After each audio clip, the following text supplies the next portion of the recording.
धन्यवाद और सभी पत्रकार साथियों को भी आज की पत्रकार वार्ता में उपस्थित होने के लिए धन्यवाद और आभार। जैसा कि कोमल भाई ने बताया कि आज हमारे बीच में राष्ट्रीय संगठन महामंत्री और राज्यसभा सांसद आदरणीय संदीप पाठक जी हमारे बीच में हैं। आज से कुछ ही दिन पहले आप सबको जानकारी होगी कि हमने पूरे प्रदेश की ब्लॉक तक की संगठन की घोषणा हमने की थी। तो संगठन की घोषणा के बाद अब आज हमने सभी संगठन के साथियों का शपथ का कार्यक्रम रखा है। सभी संगठन के पूरे प्रदेश के ब्लॉक तक के साथी आज आ रहे हैं और के शपथ के साथ साथ आगे किस तरह से संगठन की रूपरेखा और साथ में कैसे लोगों के बीच में जाए उस विस्तार से चर्चा होगी और बाकी बातें हमारे बीच में संदीप भाई हैं। मैं संदीप भाई से निवेदन करता हूं कि बाकी चर्चा पत्रकार साथियों के साथ करें। बहुत बहुत धन्यवाद। जैसा कि हमने पहले ये इंडिकेट किया था कि छत्तीसगढ़ में इस बार विधानसभा का चुनाव जो होने वाला है वो बहुत ही विकराल विशाल रूप लेने वाला है। आम आदमी पार्टी पूरी ताकत से ये चुनाव लड़ेगी। संगठन बनाने की प्रक्रिया हमने शुरू की थी और संगठन बनाने की प्रक्रिया में आज हम पहला ऑफिशियल स्टेप लेने जा रहे हैं। आज लगभग 1000 के आसपास हमारे ऑफिस बेरर पदाधिकारी शपथ लेंगे। ये शपथ पदाधिकारियों का शपथ हम हर राज्य में हर जगह करते हैं। इसमें इस मातृभूमि की सेवा को सर्वोपरि भावना से प्रेरित करने के लिए ये शपथ ली जाती है। 2-3 सीधे सरल प्रश्न पूछना चाहता हूं क्योंकि यह मुद्दा गंभीर है, इसे गंभीरता से लेनी बहुत जरूरी है।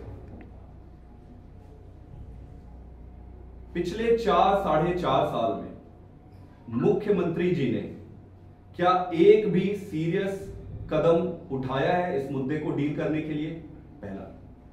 दूसरा, अभी तक पिछले 4-4.5 सालों में कितने नक्सलियों ने आत्मसमर्पण किया है? अगर आपने कोई एफर्ट्स किए हैं तो आत्मसमर्पण हुआ होगा, और अगर आत्मसमर्पण हुआ होगा तो कितने अभी तक आत्मसमर्पण हुए? तीसरा, सिक्योरिटी फोर्सेस जो है, सिक्योरिटी फोर्सेस बनाते हैं देशभक्ति के नाम पे। आप उनको बॉर्डर पे ऐसे नहीं ढकेल सकते, आप उनको डेंजरस जगहों पे ऐसे नहीं ढकेल सकते। आपने पिछले 4-4.5 सालों में टेक्नोलॉजी को और एम्यूनिशन को अपग्रेड करने के लिए, ट्रेनिंग को अपग्रेड करने के लिए आपने क्या कदम उठाए हैं? और मेरा अंतिम प्रश्न, और कौन कौन से जंगल है जिसे आप बेचने जा रहे हैं आने वाले समय में? ये 4 मेरे प्रमुख प्रश्न हैं और सबसे महत्वपूर्ण, दिल्ली में अगर कोई शहीद होता है देश की सेवा करते हुए तो 1 करोड़ की सम्मान राशि दी जाती है।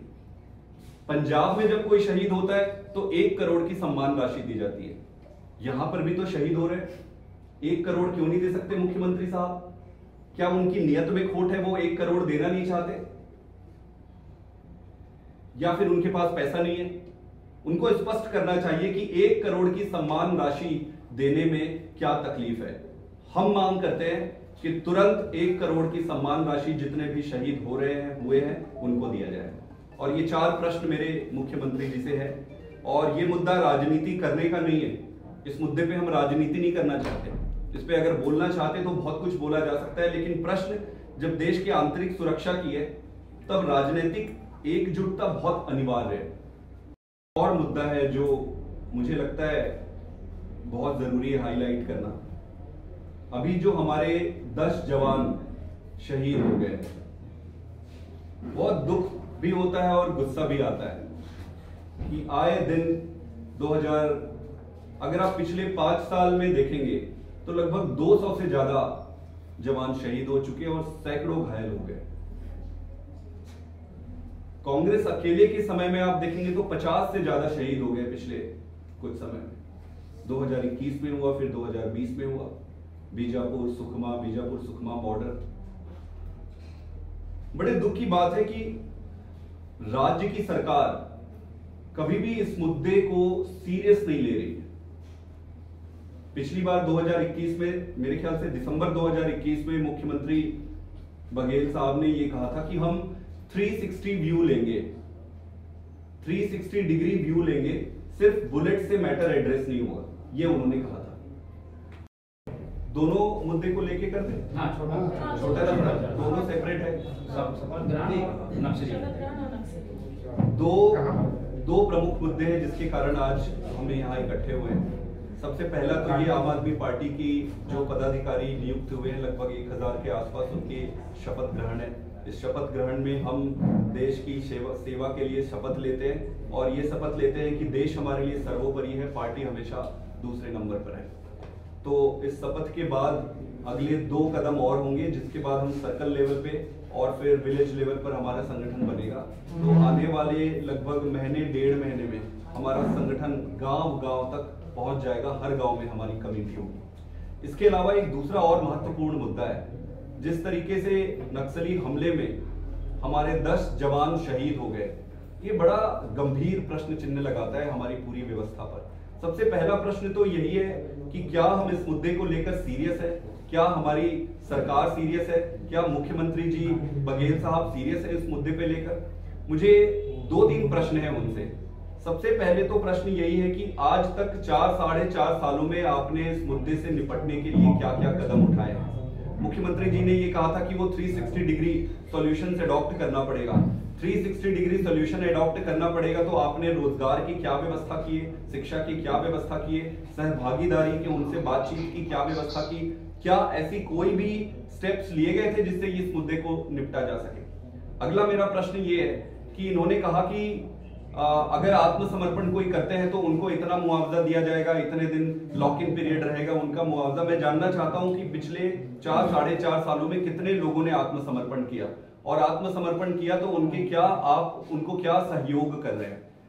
अगला मुद्दा ये है कि जो सिक्योरिटी फोर्सेस हैं, सिक्योरिटी फोर्सेस को आपके अपग्रेडेशन के लिए पिछले 4 साल में आपने क्या क्या किए, टेक्नोलॉजी में क्या अपग्रेड किए, इम्यूनिएशन में क्या अपग्रेड किए, इंटेलिजेंस में आपने क्या अपग्रेडेशन किए।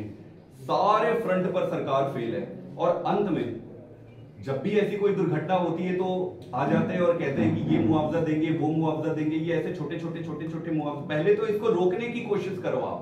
आप रोकने क्यों नहीं रोक पा रहे हो, समस्या का समाधान क्यों नहीं कर पा रहे हो, सीरियसनेस ही नहीं है। और अगर मुआवजा देना भी है तो सम्मानजनक मुआवजा देना चाहिए। दिल्ली में कोई भी जो शहीद होता है देश की सेवा करते हुए, उसे 1 करोड़ रुपए सम्मान राशि मिलती है। पंजाब में भी 1 करोड़ रुपए सम्मान राशि मिलती है। छत्तीसगढ़ की सरकार, भूपेश बघेल जी की सरकार सम्मान राशि 1 करोड़ रुपए क्यों नहीं दे सकती? हम इसकी तुरंत मांग करते हैं। लगातार ये खबरें आ रही हैं कि वहाँ पर जो भ्रष्टाचार हुआ है या फिर मकान एवं जो कहें उनके निवास में खर्च हुआ है, उसको मुद्दा बनाया जा रहा है। उस पर एक तरीके से आप लोगों ने जो ईमानदार छवि बनाई थी उस पर ठेस लगी है। इसको कैसे देखते हैं आप, इसका जवाब क्या है, जनता इस पर पूछ रही है। देखिए, आपको इस पूरे मुद्दे को परिप्रेक्ष्य में देखना पड़ेगा। अरविंद केजरीवाल जी ने जिस तरीके से अडानी और मोदी जी के रिश्ते को उजागर किया, जग जाहिर किया, उसके बाद जिस तरीके से ये डिग्री वाली मुद्दा आया, उसके बाद जो तीसरा जो पुलवामा हमला जिस पर राजनीति की गई है, उनके खुद के चुने हुए गवर्नर साहब ने बड़े स्पष्ट तरीके से कहा है। इसके बाद भारतीय जनता पार्टी पूरी तरीके से घिर गई थी अपने किए कारनामों पे। उनको एक मुद्दा उठाना था, उन्होंने मुद्दा उठाया मुख्यमंत्री के निवास का। मैं अब उस निवास के बारे में आपको 2-3 चीजें बताना चाहता हूं। मैं भी वहां पे जाता रहा हूं मीटिंग के लिए। एक छोटा सा घर था जिसमें अगर आप जाते भी, अंदर भी जाते तो पहले कमरे में छोटा सा ड्राइंग रूम था, छोटा सा डाइनिंग रूम था और 3 कमरे उस पे लगे हुए थे। और बाहर भी कोई लॉन बहुत बड़ा नहीं था, छोटे छोटे ऑफिसेस बने हुए थे। 80 साल पुराना घर था। मेरे आंख के सामने मुख्यमंत्री जी जनता दरबार लगाते हैं, कुर्सी जहां पे लगती है इधर लोग बैठते, पूरे का पूरा छत नीचे गिर गया। मैंने अपनी आंख से देखा है, इट्स फॉर फैक्ट, रिकॉर्ड में भी है, रिपोर्ट में भी है कि जहां उनके माता पिता सोते हैं वहां का भी छत गिर गया था। पूरा बारिश के समय वो सींचता था। ऐसे में पीडब्ल्यूडी ने प्रपोज किया कि इसको रिनोवेशन से काम नहीं चलेगा, 80 साल पुराना हो गया है, मुख्यमंत्री का निवास है, रिस्क नहीं ले सकते, इसको पूरा बनाना पड़ेगा। अब मुख्यमंत्री के निवास को पीडब्ल्यूडी तय करती है बनाने के लिए, और यह भी तय होता है कि अब से वही 6 फ्लैगस्टाफ वो बंगला है, घर है, कि अब से यही मुख्यमंत्री का निवास रहेगा आगे भी, जो भी मुख्यमंत्री बने। अभी केजरीवाल जी है, भविष्य में कोई और आएंगे, भविष्य में भाजपा के आएंगे, कांग्रेस के आएंगे, दूसरी पार्टियों के आएंगे, तो यही मुख्यमंत्री निवास रहने वाला है। तो मुख्यमंत्री निवास रहने वाला है, उस बात को ध्यान में रखकर उनके ऑफिस की व्यवस्था और सारी व्यवस्था को ध्यान में रखकर पीडब्ल्यूडी ने एक घर बनाया। अब अगर इसको तुलना करना है तो तुलना दूसरे मुख्यमंत्रियों के निवास से करना चाहिए। अगर इसको तुलना करना है तो खर्चे जो हो रहे हैं वो दूसरे मुख्य, प्रधानमंत्री जी सेंट्रल विस्टा में अपने लिए एक घर बना रहे हैं किनारे में, 500 करोड़ का एस्टिमेटेड बजट है, जो कि बढ़ के 1500 करोड़ 1300 करोड़ के आसपास पहुंच रहा है। ये अगर तुलना करना है तो इससे करते हैं। जो एलजी साहब है, बताता हूं कि क्या आपने 360 डिग्री का एक भी डिग्री कोई स्टेप से एक्शन लिया है? आपने अभी तक एजुकेशन को लेकर कुछ किया, वहां पे शिक्षा को लेकर कुछ किया नक्सल अफेक्टेड एरिया पे? क्या आपने रोजगार को लेकर नक्सल अफेक्टेड एरिया पे कुछ किया आपने? इसको भी छोड़ दीजिए, क्या आपने बातचीत की प्रक्रिया अडॉप्ट की है वहां पे? क्या आपने कंसल्टेशन किए? क्या आपने कोई भी एक कदम ऐसा सीरियसनेस के साथ उठाया है जिससे इस समस्या का समाधान हो सके? इसका उत्तर आप सबको पता है, नहीं। आज तक एक भी गंभीरता के साथ कदम नहीं उठाया गया है। इनके पर्दे के पीछे का जो चरित्र है वो अलग है, पर्दे के सामने का चरित्र अलग है। पर्दे के सामने ये कहते हैं कि जल, जंगल, जमीन, और पर्दे के पीछे क्या करते हैं? जितने भी जंगल है उसको बेचते जा रहे हैं, इलीगल माइनिंग चल रहे हैं, जान पहचान के दोस्तों को माइनिंग दिया जा रहा है। जनता को जो वहां पे रहते हैं, आदिवासी भाई जो रहते हैं, उनसे बिना कंसल्ट किए, बिना कंसल्टेशन के, बिना बातचीत की, कब्जे के जैसे वहां जाकर ये माइनिंग देते जा रहे हैं। लूटा लूट मचा हुआ है। आप मुझे ये बताइए कि क्या हमारे आदिवासी भाई, आप इस तरीके की काम जो कर रहे हैं उससे कोई भी आपको प्यार करता होगा? कोई भी आदिवासी इलाके में जाके पूछिए कि क्या वो आपको प्यार करते हैं? अरे भाई, प्यार तो सबसे बेसिक चीज है, और प्यार आपके कर्मों से जनित होगा, आपके भाषणों से और पोस्टर से जनित नहीं होगा। आपने ऐसा एक भी काम किया है जिससे कि हमारे आदिवासी भाई और वहां की सारी व्यवस्था प्यार करे आपसे?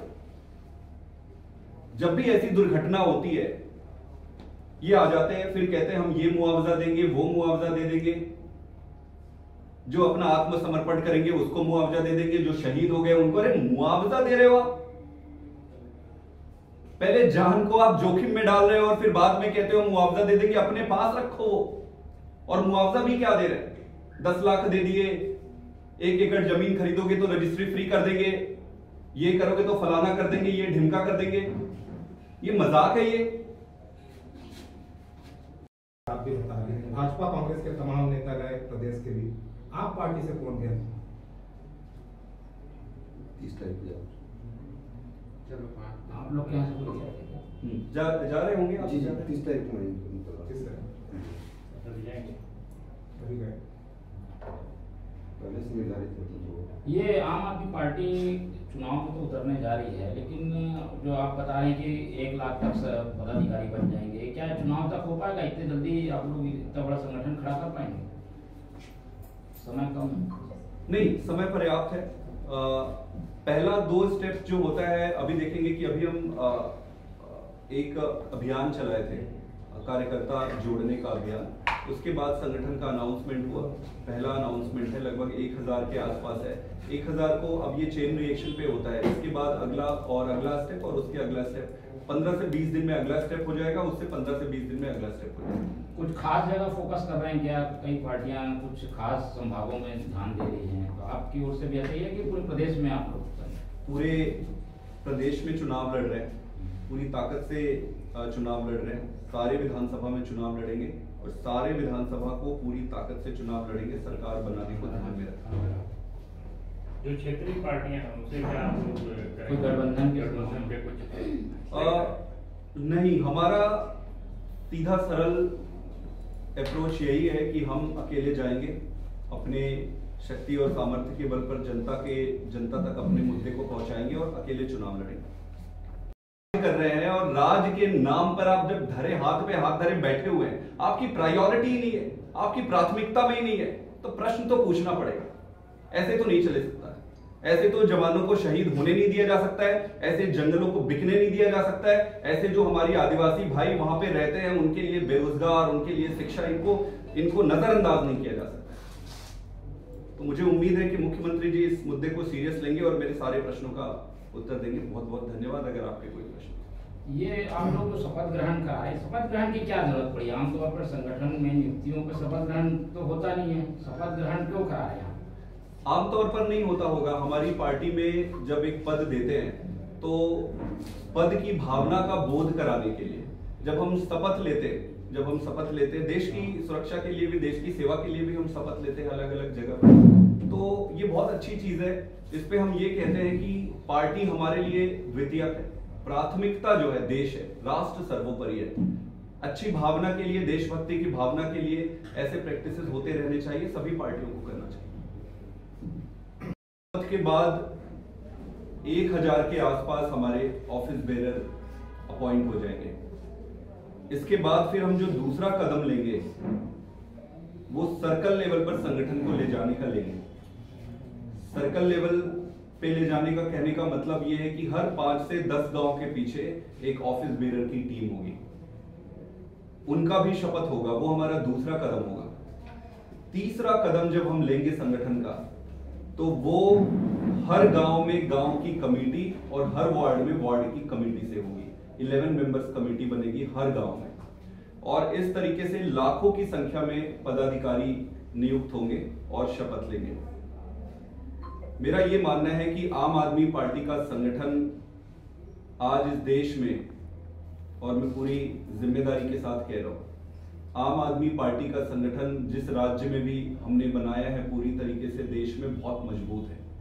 भाजपा और कांग्रेस के संगठन के साथ समस्या ये है कि इनकी संगठन अब पुरानी होती जा रही है, देशभक्ति की भावना धीरे धीरे क्षीण होती जा रही है।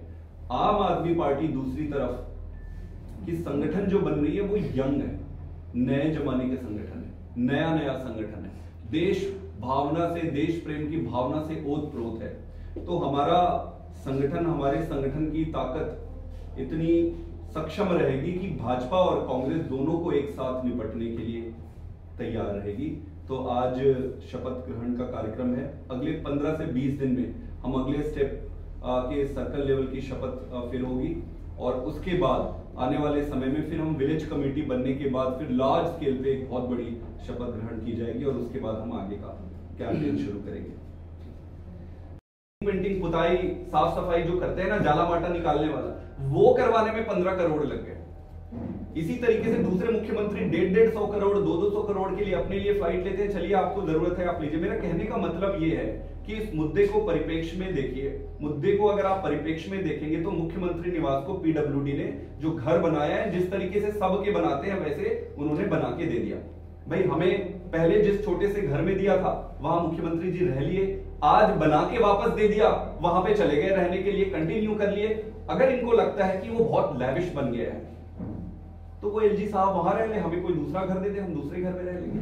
घर इंपॉर्टेंट नहीं है। हमने इस देश में शुचिता और राजनीति में स्वच्छता की राजनीति लेकर आए हैं, वही हमारी यूएसपी है, और जीते जी हम उससे कॉम्प्रोमाइज नहीं कर सकते। आम आदमी से खासतौर पर ये उम्मीद की जाती है ना कि इस तरीके से लग्जरी लाइफ ना जिए, और कई बार बयान भी दे चुके हैं, और ये बात भी आ रही है कि छत टूटी थी तो पर्दे 5-5 लाख के क्यों लगाए गए? पर्दे में तो छत का कोई कनेक्शन नहीं। मैंने भी टीवी से ये सुना, पर्दे इतने लाख के लग गए, टाइल्स इतने लाख के लग गए। पीडब्ल्यूडी का स्टैंडर्ड जो प्रोसेस है, जैसे ये बनाते हैं उन्होंने वो बनाया है। अगर फिर भी इनको लगता है, अभी बन के तैयार हुआ है, भाई अगर इनको लगता है वो बहुत महंगा है तो वो एलजी साहब ले लेना चाहिए और हमें दूसरा घर दे। मुझे ये लगता है कि भाजपा को ये लगता है कि वो घर बहुत शुभ है, वहां रह के केजरीवाल जी बार बार मुख्यमंत्री बन रहे, पता नहीं आगे क्या क्या बन जाएंगे, तो इस घर को छीन लो, ले लो।